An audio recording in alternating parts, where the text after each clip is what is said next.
Et oui, les croque-lecteurs, le salon du livre, c'est fini. Mais ne vous inquiétez pas, car nous avons gardé le meilleur pour la fin. Et vous ne serez pas déçus avec un menu XXL, indigestion en prévision. Bonjour, pouvez-vous nous parler de la série Sub Lutetia? Alors, c'est une série qui sera une trilogie et qui comporte 2 tomes pour le moment. Le premier sorti en 2011, le deuxième en 2012, le troisième sortira en octobre 2013, donc un an d'écart à chaque fois. C'est une série d'aventure, c'est comme ça que je préfère définir la série, avec une petite touche de science-fiction à l'ancienne. On va dire que c'est de la science-fiction rétro. Le terme le plus commode pour l'écrire, ça serait le steampunk, mais ça n'en est pas tout à fait. Mais je pense que c'est de ça que ça se rapproche le plus. Voilà. Donc, quelles ont été vos influences pour écrire cette série? Des influences. En tous les cas, ce qui m'a motivé pour l'écrire, c'est la découverte de La Croisée des mondes de Philippe Pullman. Que j'ai lu à une époque où j'avais un peu perdu le courage d'écrire.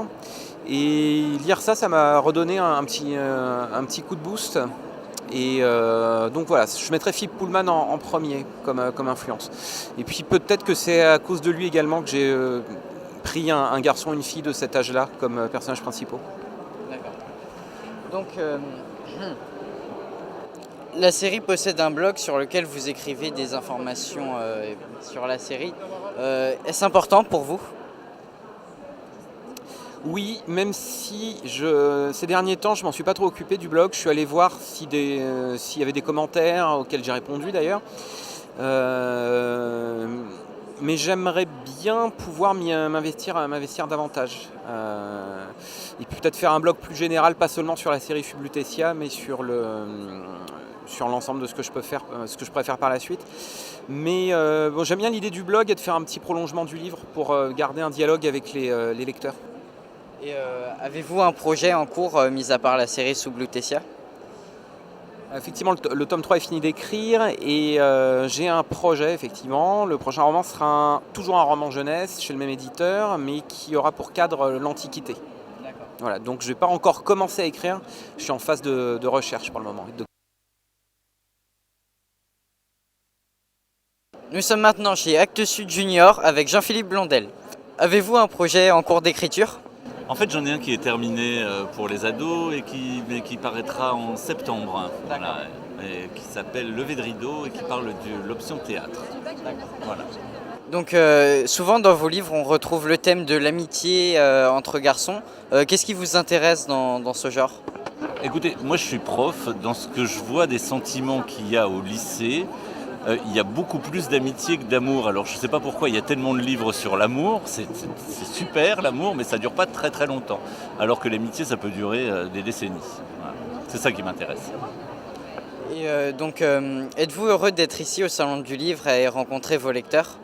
Oui, je fais très peu de salons, sauf le Salon du Livre de Paris, parce que je suis à la fois content en tant qu'écrivain de rencontrer les lecteurs, et aussi en tant que lecteur de rencontrer des écrivains, parce que tout à l'heure je vais aller faire mon shopping. Voilà.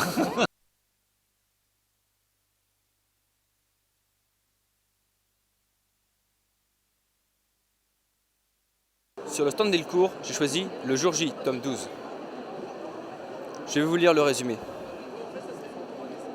Et si l'histoire avait pris un cap différent de celui que nous connaissons? Et si les Russes avaient réussi à marcher sur la Lune avant les Américains? Et si l'épicentre de la guerre froide s'était trouvé à Paris et non à Berlin? Et si l'attentat de Dallas avait eu lieu en 1973 et non en 1963? Et si l'Allemagne avait gagné la Première Guerre mondiale? Et si l'imagination avait pris le pouvoir en mai 68? Et si les anarchistes avaient renversé le tsar Nicolas II en 1917? Tous ces récits sont fondés sur des faits historiques et des hypothèses réalistes. Nous amènent à découvrir les conséquences de ce jour où tout a basculé, le jour J.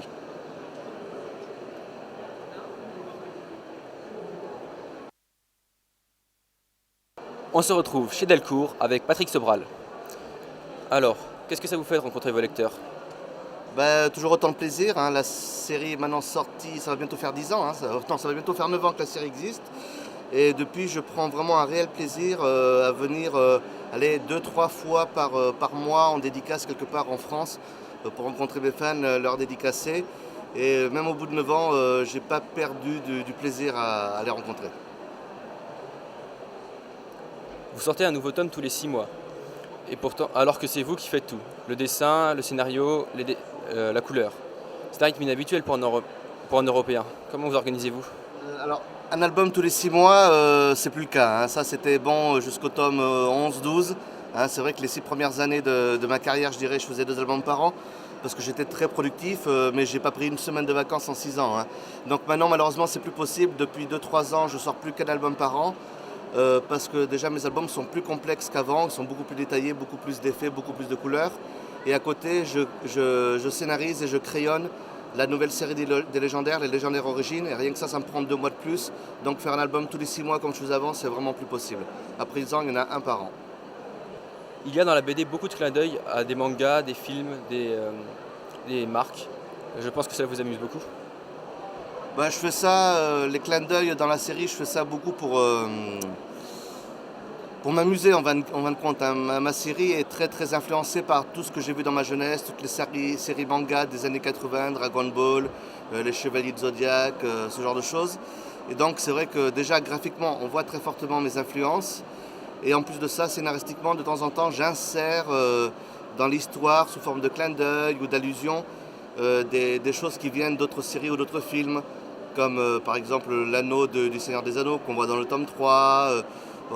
Qu'est-ce qu'on voit d'autre? Le tome 13, il y a une référence très subtile à la série Star Trek, en reprenant le code de l'Enterprise. C'est des choses que je mets comme ça, non pas à cause d'un manque d'idées. Hein. Au contraire, c'est plus pour m'amuser avec les fans, voir si eux retrouvent ensuite tous les petits clins d'œil, tous les petits détails que j'ai mis sur le site. D'ailleurs, il y a un site web qui s'appelle otakia.com et qui référence tous les clins d'œil qui existent dans la série depuis le début, quoi. Rien que pour le coup, ça mérite d'aller voir. Un dessin animé va être tiré de la BD.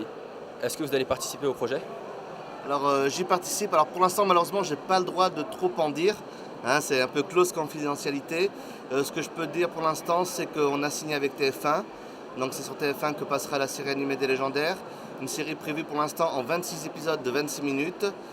Et on travaille actuellement avec le directeur d'écriture de la série qui s'appelle Didier Lejeune, qui est également le scénariste principal de la nouvelle série des Cités d'Or. Donc c'est lui qui va écrire avec ma collaboration, mon expérience de l'univers, c'est lui qui va écrire donc la série. Vous avez commencé une série parallèle avec les légendaires origines. Est-ce que vous comptez en faire d'autres dans le monde d'Alysia? D'autres non, parce que la série origine ne vient que de commencer. Hein. C'est déjà beaucoup de boulot de faire la série principale, dessin, scénario, couleur, plus la série principale en étant scénariste et en faisant le crayonné. J'ai vraiment pas l'énergie et le temps de lancer une 3e série parallèle. De toute façon, c'est pas le but. Hein. Je souhaite pas envahir le monde de la BD avec plein de spin-off dans tous les sens. Hein. C'est juste que la série origine, c'était un besoin, c'était une demande réelle de la part des fans qui souhaitaient depuis plusieurs années voir une aventure des légendaires adultes. Et donc on a trouvé ce moyen, en racontant une préquelle, en racontant les origines des personnages, de montrer des légendaires adultes. Mais ça demandait tout de travail pour que je puisse moi-même la dessiner. Donc du coup j'ai confié le dessin à une jeune dessinatrice, Nadou, qui s'en tire à merveille.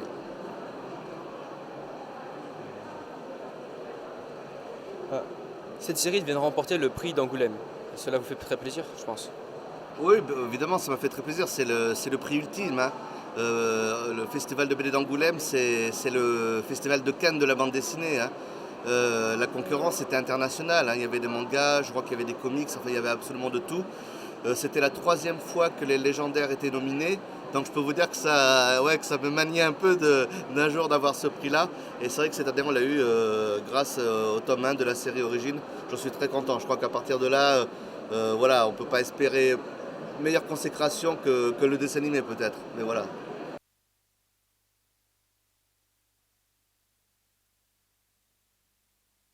La semaine prochaine, pas d'émission pour cause de vacances, mais on se retrouve très bientôt sur le plateau de Croque Lecture pour de nouvelles chroniques. Bye!